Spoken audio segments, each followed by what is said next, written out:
I have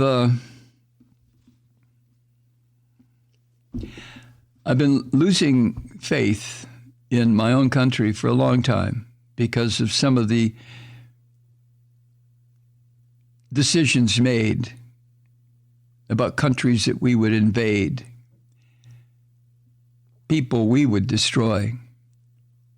It became very difficult to try to maintain a sense as an American of, this is my country, I've got to support it. And in so many instances, while I supported the United States, I did not support the policies that were put in place by a series of presidents, Democrat and Republican.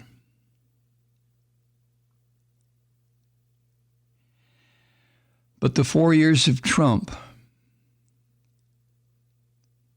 when he took this country into a place that I never thought we would go, into a cringing, crouching stance of inability to take care of ourselves, inability to honor the treaties that we had made in order to try to restrict fascism. These people are not communists.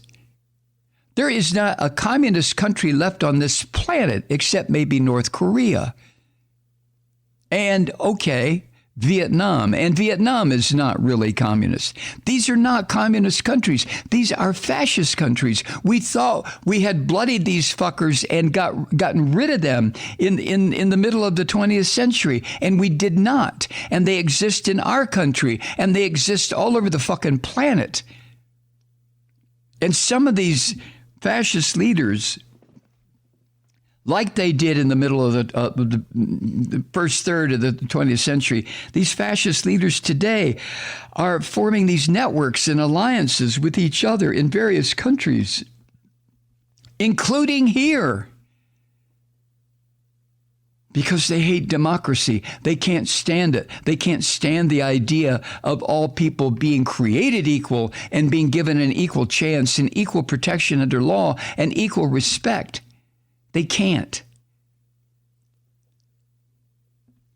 So maybe it's time for massive, I don't believe I'm saying this, massive destruction. Maybe we have failed so badly as a species. I mean, maybe, what the fuck? Just look around. Look what we've done. I've been told I should never talk about collective guilt.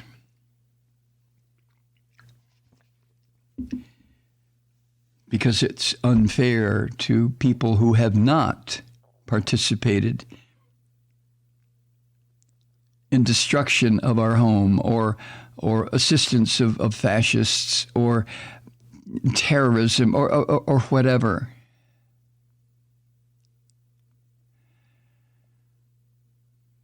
But as I watch these Ukrainians waiting for the trains to show up, to try to find a spot to get out of the country that is being leveled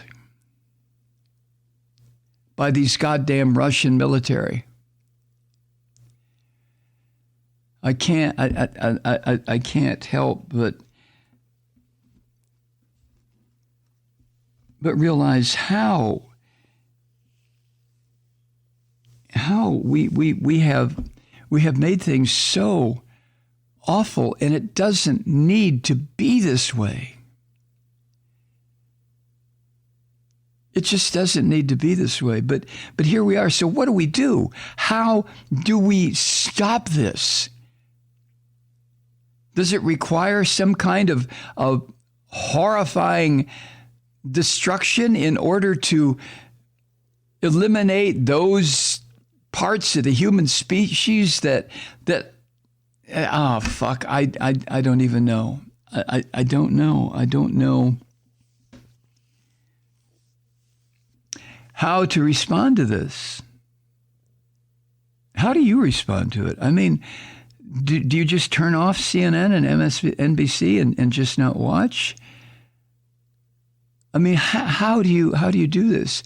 And we've talked about this when the refugees fleeing were Middle Easterners or people in various countries of Africa who were fleeing slaughter, or Muslims in India, or Muslims in various countries in Southeast Asia.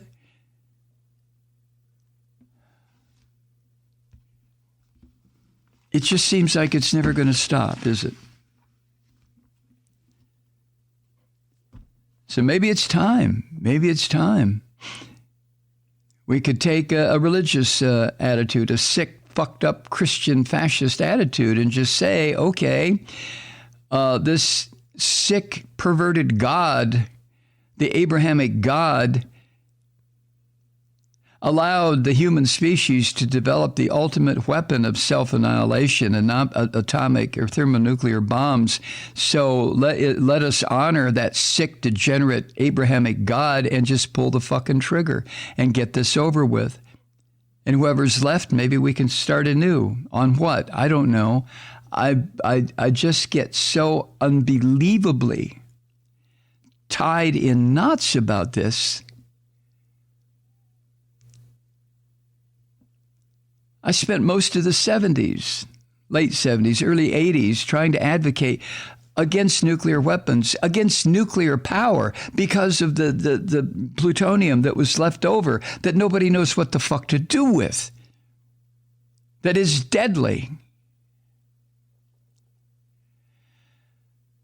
But I see these photos, not just the videos, but the photos now. I'm seeing photos of dead families. Children, corpses lying in the street.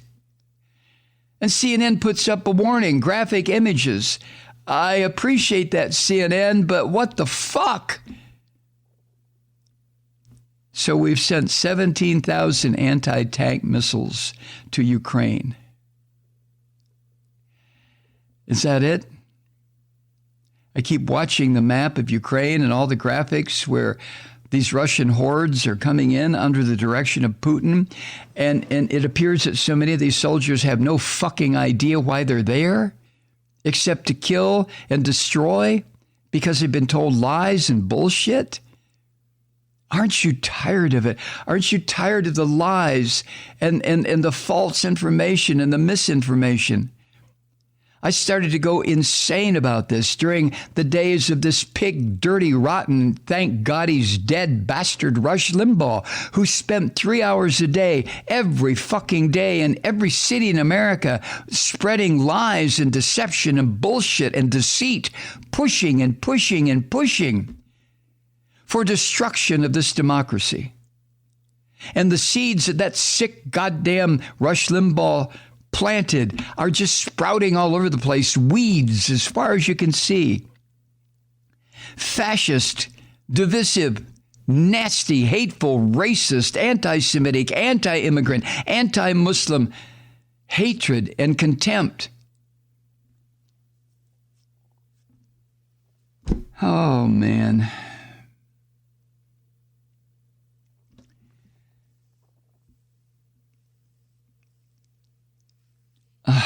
There are fears now, today, that thousands of Ukrainians are going to die in the coming days if this urgent relief that's needed, because now it's food and water, if it doesn't arrive soon, and if these so-called humanitarian ceasefires don't take effect, don't hold.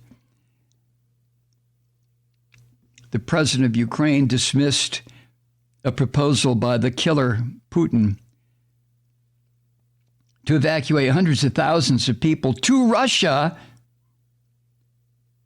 because it was a cynical attempt to distract from Putin's failure to stop bombing areas where civilians are attempting to flee.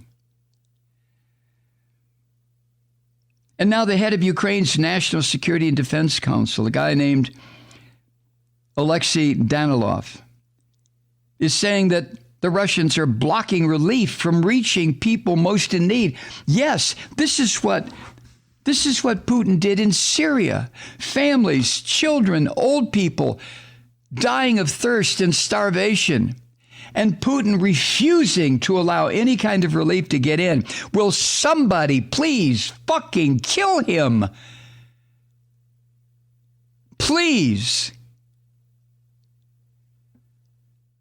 Hi, Truth Seekers. Mike Malloy here. As you know, we've switched formats and are now broadcast exclusively on the Progressive Voices Network. So that means you get fewer program interruptions, no corporate commercials, and lots of profanity. But our format change also means some of our radio listeners no longer hear the program. It's been a while since I mentioned our podcasts, so you may have forgotten that there is a way to listen to this program anytime you need a good dose of screaming. Visit MikeMalloy.com and subscribe to our podcasts. As a podcast subscriber, you can download the program to your mobile device and take me with you wherever you go. And if you have a friend who needs a dose of truth-seeking, you can give a gift subscription as well. That's MikeMalloy.com, and never miss a minute of the uncensored fun and frivolity.